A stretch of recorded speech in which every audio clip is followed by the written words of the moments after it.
AP Stidham, AP and Kelly, as we see at syndicated radio. Coach, you're trying to move the program forward this year. What are some things you need to do, let's say offensively, defensively, special teams, to get those W's in the conference? We got to play better football. Let's start there. No, I mean, I think we've made a lot of changes internally, starting with, the change in strength coach, which has better positioned us to take some ground physically, and to look like the rest of our league.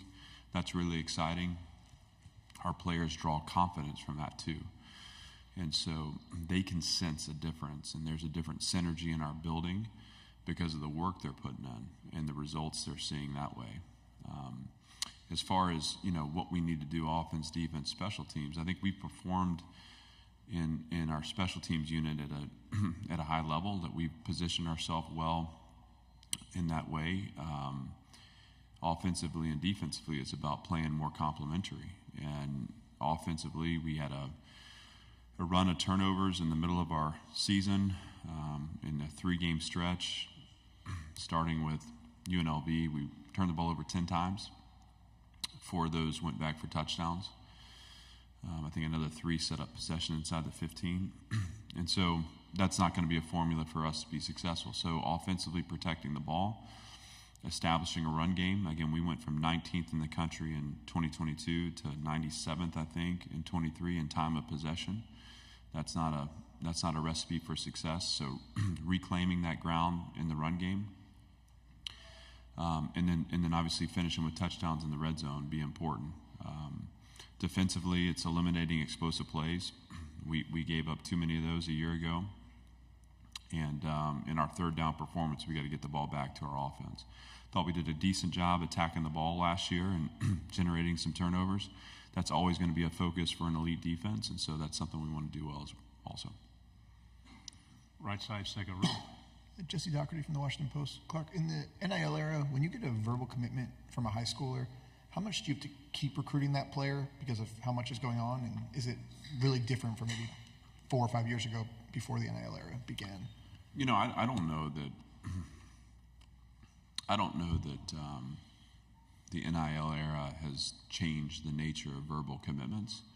I think we've been experiencing this for some time now, where you want to shepherd those relationships all the way to the finish line. Certainly, you have situations where someone may get offered a better deal or a better package. I think you got to pay attention to those things. But we've been on high alert in the recruiting space for probably close to a decade, if not more. And so I think we just take the same approach with just a little more awareness of what has become legal, and that's again the transaction that's involved in recruiting now. For your question, how worried are you at all, if at all, about how much of this video game your guys are about to be playing heading into the season?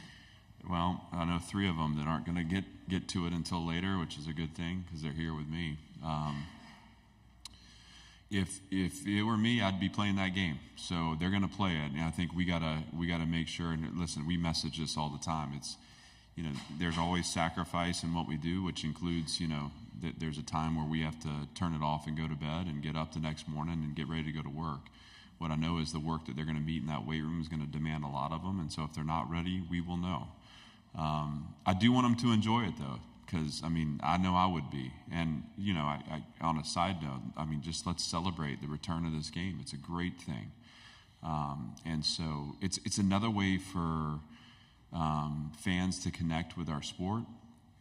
And, for all these guys, back in my day, I think I was VU, whatever it would be, FB number 29, and then you'd have to update all the names and stuff. And if you're me, you start to hit those speed rankings up to 99, and they don't have to do that. They may have to change their rankings, but their names will be on there. What a sign of progress for our sport. And so again, that's fun. I want them to have fun with it. That doesn't excuse them from the work we have to do, which is going to be really important. Right side. Clark Jordan Hill with Dogs 24/7. We're getting to know London Humphreys over at Georgia. What did you guys see from him when he was a high school recruit, and what did he bring to y'all's offense last year?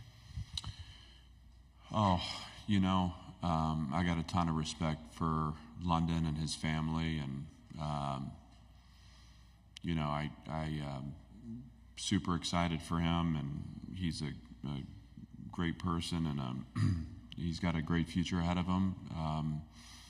We saw those things in the early stages of a high school player that has been a track athlete and a track star who's learning how to play the game. I felt like he developed well for us through the fall and had success, and had enough success that he chose to go somewhere else. But, we wish him well, but that's as far as I'll comment on that. Thanks. Left side on the aisle, please. Tyler Shaw with KBTX in College Station. Clark, the past couple seasons, you've gone in saying that your goal was to get to competing for championships. Do you feel like that is still attainable? And how critical do you feel like this year is for the future of Vanderbilt? I think I'm misunderstood a lot because I don't think it's always contextualized in the way that I see it. This is a journey, and everything that we experience, I believe, is meant for us. And that doesn't mean that, there aren't days where you feel a million miles away from the finish line. That's life, and that's building anything. And I think everyone relates to that, and everyone experiences that.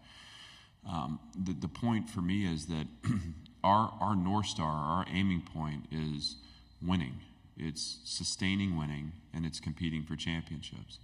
So that everything we meet now only defines us as we are and not as we will be, will actually be defined by the choices we make through our experience. And so for me, for example, last year was frustrating and disappointing and painful, but it's not an indictment of what our program's capable of. It's a picture of where we are, and success is a lag effect.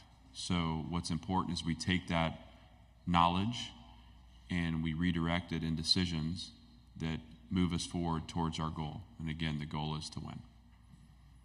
Left side, third row. Michael Cobble, WBRZ TV in Baton Rouge. Who's a player on offense and one on defense that we're not talking about but should be? Well, I don't answer these questions well because I would end up talking about 20 guys. I think we have a group of guys that are working really hard to improve our program, and I think with the addition of the transfers, you've added competition, and with competition, as the saying goes, iron sharpens iron. So you're seeing players that are returning that maybe haven't yet had the careers that they set out to have. You see them now fighting for what they want, and this progress for each individual in the program is going to lead to a lot of guys, I think, having years that maybe we didn't anticipate, but that are going to be fun to experience and watch and to celebrate alongside them. There's two ways to improve the players on the field. One is you develop, the other is you acquire, and we've done both. And so I'm excited to give room for the guys that return that maybe haven't had that impact yet to have a breakout season. And I'm excited for the guys that we added that wanted to come and be a part of our build and be a part of our program and compete in the SEC, to take that stage and to optimize it and to have fun, playing football at the highest possible level. Front row, on the left. Coach, what attracted you to Nate Johnson, and what are his chances this season to contribute heavily? Well, Nate is a quarterback that has tons of physical gifts. He's got documented speed. I may mess this up, but I think he ran like a 10-300 meter. If I'm wrong, I'm wrong, but I believe it's that.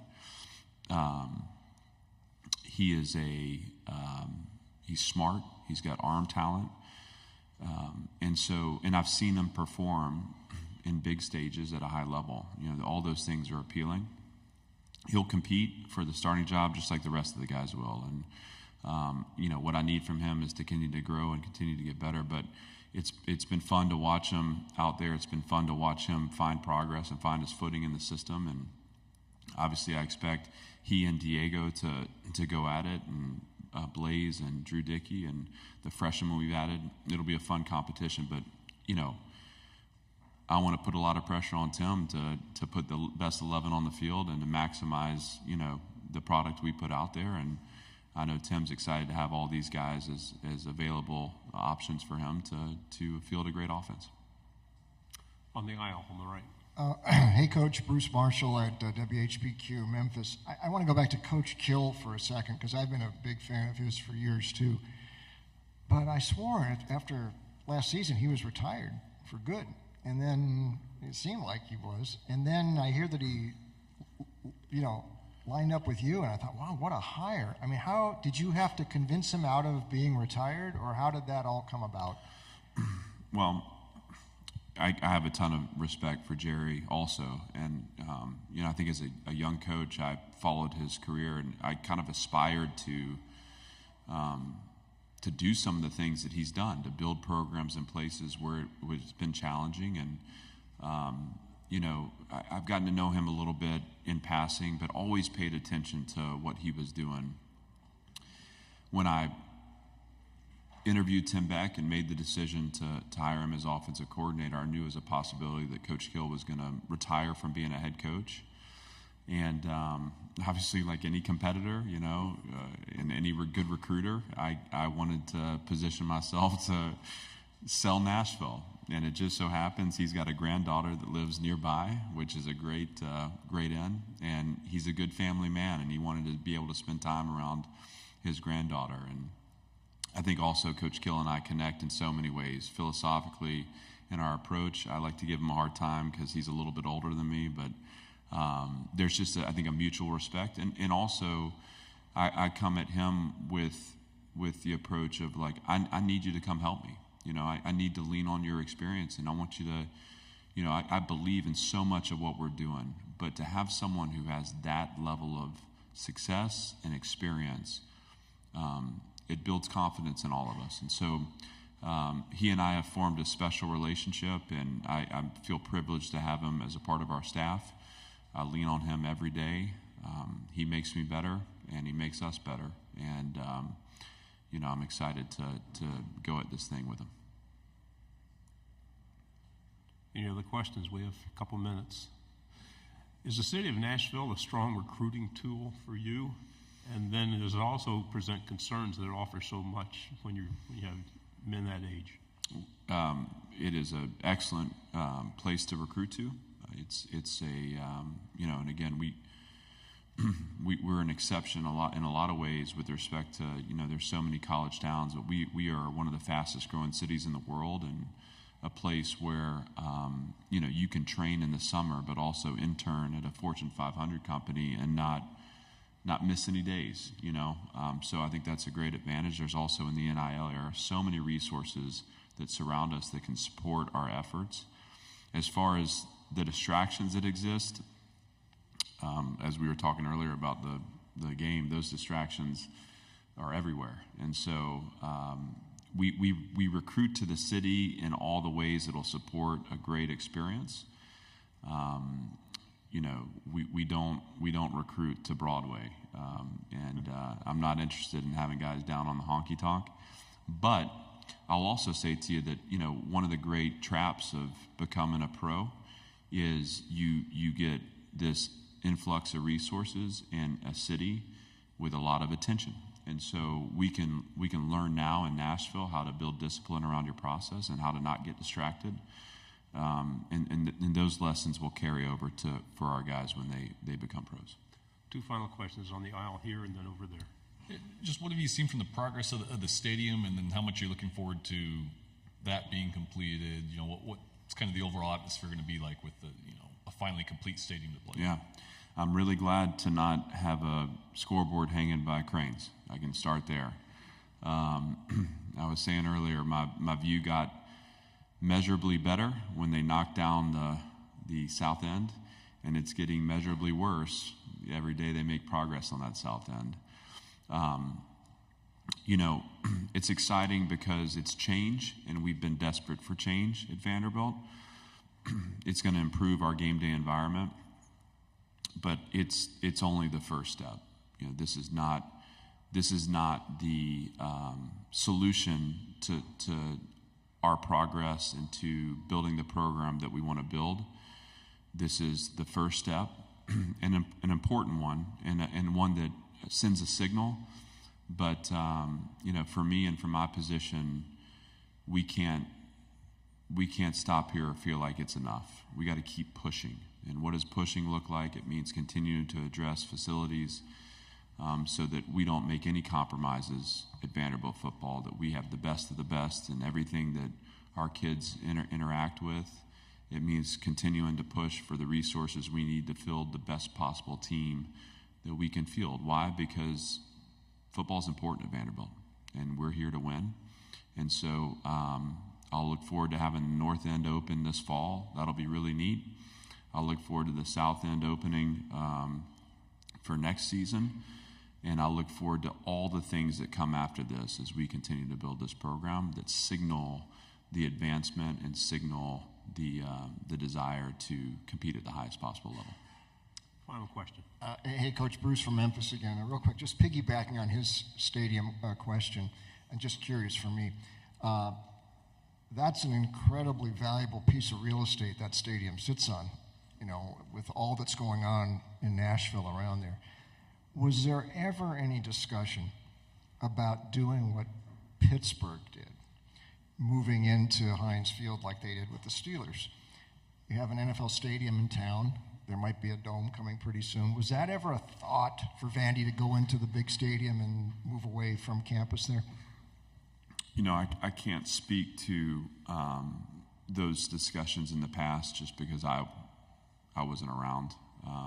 And none of those conversations have taken place since I've been at Vanderbilt. What I will tell you is I would be, I'd be vehemently opposed to that, because to me there's something about playing on campus that is sacred to college football. And the fact that our stadium's right across the street from our facility is a really neat thing. And so I'm glad that we have our home there. I'm excited for that home to get dressed up. I think we all are. It's long overdue. And now I'm interested in where we continue to make those changes to continue to support this program to compete and win at the highest level.